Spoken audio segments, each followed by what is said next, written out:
Kwa majina yangu ni mtumishi wa Bwana Apostle Jackson Mwangi. Mimi ni ndugu ya Pastor Kanyari. I'm the last born. Bwana asifiwe. I'm the last born. Mimi ndio wa mwisho. Na pia hata mimi nimekuja matanga ya Betibayo. Bwana asifiwe.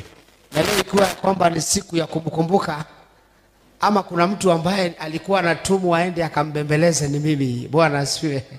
Mimi ndio hata kuna siku wamepitana. Kanyara niambia kwamba ni nini Mwangi, usiende umuongeleshe wewe. Mimi naenda naongelesha msichana na yeye anarusha tu mkono. Namwambia amekataa, ananiambia toka hapa, enda tena ujaribu. Sasa naambia sasa nikuulize, mimi na wewe nani yako na si? Wewe ni wako sio wangu. Si uende, ananiambia hapana, wewe rudi uende ukamuongeleshe. Unfortunately imekuwa vile ambavyo imekuwa, na Pastor Kanyari nasema ya kwamba ako na roho kubwa. Bwana asifiwe. Because mimi ningeambiwa nilie sababu ya ex wangu, mimi labda nimkimbize na panga. Bwana asifiwe. And I know we share the same sentiments wengi ambayo tuko mahali hapa. Bwana asifiwe.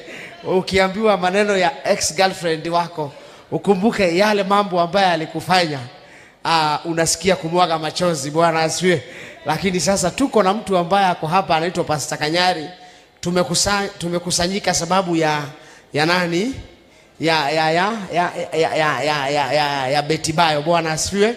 Na ninaona ya kwamba hata siku ya leo wale watoto watarudi katika mikono ya Pastor Kanyari. Bwana asifiwe. Amen.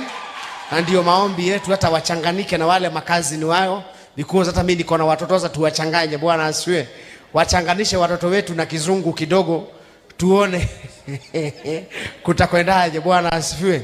Zaidi ya yote tumefurahi sana kufika mahali hapa, tuko hapa tunaweza tunalia. Bwana asifiwe. Na ninafurahia kwamba sababu watoto watarudi, because hata mimi nilikuwa najiuliza ya kwamba utafanyaje co-parenting na mwanaume mwenzako. Najua it is very hard because sasa ile ilikuwa super glue. Bwana sasa imeondoka. Sasa you cannot co-parent na mwanaume mwenzako. Bwana asifiwe. Kwa hivyo mahali mzee yuko apate hiyo ujumbe, tunangojea kilicho chetu. Mungu awabariki na Mungu aonekanie. Asante sana.